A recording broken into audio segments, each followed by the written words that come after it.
இயேசு கிறிஸ்துவின் இனிய நாமத்தில் வாழ்த்துக்கள். சங்கீதம் 43 அதிகாரம் 3-4 வசனத்திலே, இங்கே கோராகின் புத்திரருக்கு எழுதப்பட்ட சங்கீதத்திலே அவர்கள் ஜெபிக்கிற ஒரு காரியம், அது வெளிச்சத்தையும் அது சத்தியத்தையும் அனுப்பியர்களும் அவைகள் என்னை நடத்தி உமது பரிசுத்த பர்வதத்திற்கும் உமது வாசஸ்தலங்களுக்கும் என்னை கொண்டு போவதாக.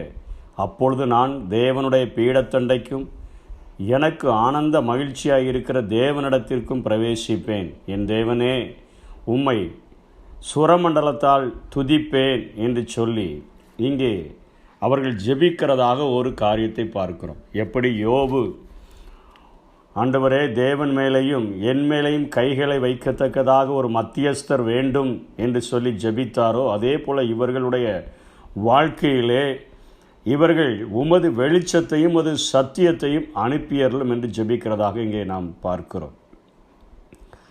அந்த நாட்களிலே அவர்களுக்கு தேவனுடைய வழிநடத்துதலை அறியும்படியாக நியாய விதி மார்பதக்கத்திலே பதிக்கப்பட்ட இரத்தின கற்களால் ஆன ஊரிம் தும்மீம் அவர்களுக்கு கொடுக்கப்பட்டிருந்தது.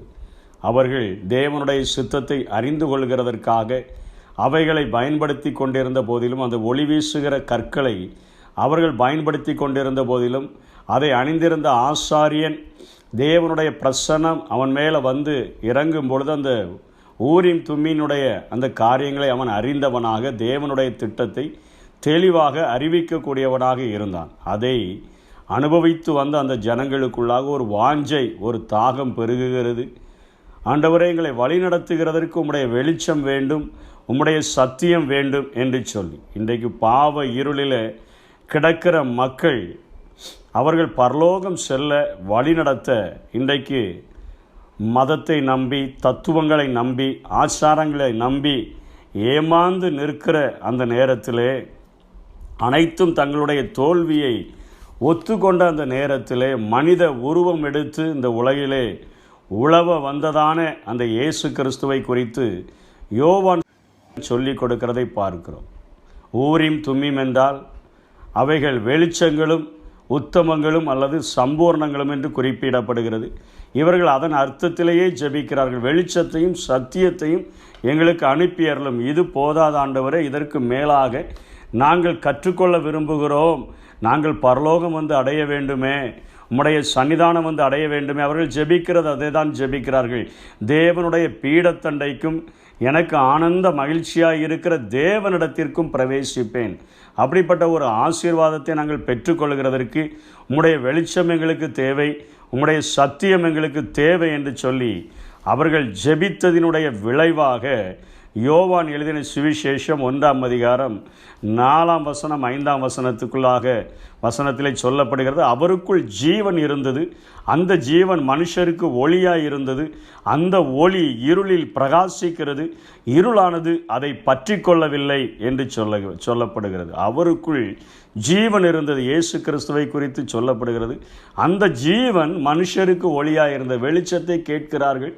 அங்கே ஆண்டவராக இயேசு அவர்களுக்கு வெளிச்சமாக, ஒளியாக, அவர் இருளிலே பிரகாசிக்கிறவராக, இருளிலே பாவ இருளிலே கிடக்கிற ஜனங்களுக்கு வழிகாட்டும்படியாக, அவர்களுடைய வாழ்விலே இருளிலே பிரகாசிக்கிறவராக, எந்த ஒரு இருளும் பற்றி கொள்ளாத ஒரு பிரகாசமுடையவராக கடந்து வந்ததை இங்கே யோவான் சொல்லி கொடுக்கிறதை நாம் பார்க்கிறோம். இயேசு கிறிஸ்து இந்த பூமியிலே வாழ்ந்த நாட்களிலே அவர் சொன்ன சத்தியம், நானே வழியும் சத்தியமும் ஜீவனுமாய் இருக்கிறேன் என்று சொல்லி, இதே யோவான் 1 அதிகாரம் 9 வசனம் சொல்லுகிறது, அவர் வந்து இருளிலே பிரகாசித்து விட்டு கடந்து செல்லவில்லை, உலகத்திலே வந்து எந்த மனுஷனையும் பிரகாசிப்பிக்கிற மெய்யான ஒளி. பாவத்தின் இருளினால் இருட்டாக மாற்றப்பட்ட ஒரு மனிதன், இருளாகவே மாறிவிட்ட ஒரு மனிதனுடைய வாழ்க்கையிலே இந்த பூமியிலே வாழ்கிறதற்கு தேவையான வழியையும், அந்த உன்னதத்திற்கு பரலோகத்திற்கு செல்வதற்கான ஒரு வாய்ப்பையும் கொடுக்கத்தக்கதாக வந்த என் ஆண்டவர், நம்பிக்கையற்று கிடக்கிற மனிதனுடைய வாழ்விலே எனக்கு இனிமேல் என்னுடைய வாழ்வில் என்ன நடக்கும், என்ன காரியங்களை நான் பார்ப்பேன், எந்த காரியங்களை நான் செய்து முடிப்பேன் என்று சொல்லி ஏக்கத்தோடும் பாரத்தோடும் வழிநடத்துதல் தெரியாமல் வாழ்கிற அந்த மனுஷனுக்கு ஆண்டவர் ஒளியாக வந்தது மாத்திரமல்ல, அந்த மனுஷனை அவனுடைய வாழ்க்கையை பிரகாசமாக்குகிற ஒரு காரியத்தை செய்கிறதை பார்க்கிறோம். அதே யோவான் 1:14 சொல்லுகிறது, அந்த வார்த்தை அந்த இயேசு கிறிஸ்துவை சொல்லுகிறது, அந்த சத்தியமானது மாம்சமாகி கிருபையினாலும் சத்தியத்தினாலும் நிறைந்தவராய் நமக்குள்ளே வாசம் பண்ணினார். கிருபையும் சத்தியத்தையும் நிறைந்தவராக அவர் நமக்குள்ளாக அவர் வாசம் பண்ணினார் என்று அங்கே சொல்லப்படுகிறது. நமக்குள்ளாக வந்து நம்மை நடத்தும்படியான ஒரு ஆசீர்வாதத்தை, நமக்குள்ளாகவே வந்து நம்மை நடத்தும்படியான ஆசீர்வாதம்.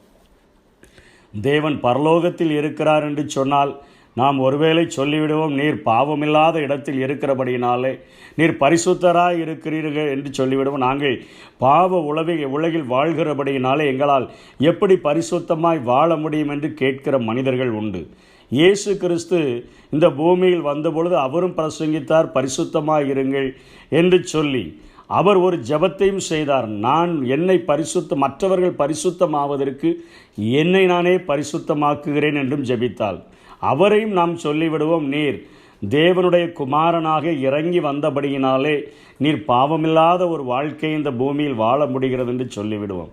அந்த இயேசு மாம்சமாகி கிருபையினாலும் சத்தியத்தினாலும் நிறைந்தவராக மண்பாண்டமாகிய இந்த சரீரத்திற்குள்ளாக விலையேற பெற்ற பொக்கிஷமாகிய பரிசுத்த ஆவியானவரை தந்து நம்மோடு கூட இருந்து நம்மை இந்த உலகத்தில் பரிசுத்த வாழ்க்கை வாழும்படியாக, வெளிச்சமாக வாழும்படியாக, இந்த உலகத்திலே பிரகாசமுள்ள ஒரு வாழ்க்கை வாழும்படியான ஒரு வாழ்க்கையை தரும்படியாய் ஆவியானவராக நமக்குள்ளாக வந்து வாசம் பண்ணினதை இந்த வேதம் நமக்கு கற்றுக் கொடுக்கிறது. எவர்கள் தேவனுடைய ஆவியினால் நடத்தப்படுகிறார்களோ அவர்கள் தேவனுடைய புத்திரராய் இருக்கிறார்கள். பரிசுத்தமாயிருங்கள் என்று பரலோகத்தில் கட்டளையிடுகிறவர் மாத்திரமல்ல, இந்த பூமியில் வாழ்ந்து காட்டினவராக இன்றைக்கு நமக்குள்ளாக வாழ்ந்த அந்த பரிசுத்த வாழ்க்கை சாத்தியம் என்பதை நமக்கு கற்றுக் கொடுக்கிற ஒரு ஆண்டவராக அவர் செயல்படுகிறபடியினாலே தான் அவர் இந்த உலகத்தில் வந்து எந்த ஒரு மனுஷனையும் பிரகாசிப்பிக்கிற ஒரு மெய்யான ஒளியாக அவர் காணப்படுகிறார். 1 யோவான் 2:27 சொல்கிறது, நீங்கள் பெற்ற அபிஷேகம் அவராலே உங்களுக்கு நிலைத்து இருக்கிறது, அது பொய்யல்ல, அது சத்தியமாயிருக்கிறது, ஒருவனும் உங்களுக்கு போதிக்க வேண்டியதில்லை, அவர் உங்களுக்கு போதித்தபடியே அவரில் நிலைத்திருப்பீர்களாக என்று அந்த வசனம் சொல்லுகிறது. நமக்கு போதிக்கக்கூடியவராக, வழி இதுவே, இதிலே நடக்கக்கூடிய பாதைகளை சொல்லிக் கொடுக்கக்கூடிய ஊரின் தும்மியுமாக நமக்குள்ளாகவே வந்து வாசம் பண்ணும்படியான ஒரு பாக்கியத்தை நாம் பெற்றிருக்கிறோம். அன்றைக்கு சங்கீதக்காரன் ஜெபித்தான், வெளிச்சத்தையும் சத்தியத்தையும் எங்களுக்கு அனுப்பியறலும் என்று சொல்லி ஜெபித்தார். இன்றைக்கு அந்த வெளிச்சமும் சத்தியமும் நமக்குள்ளே வந்து வாசம் பண்ணும்படியான ஒரு பாக்கியத்தை நாம் பெற்றிருக்கிறோம்.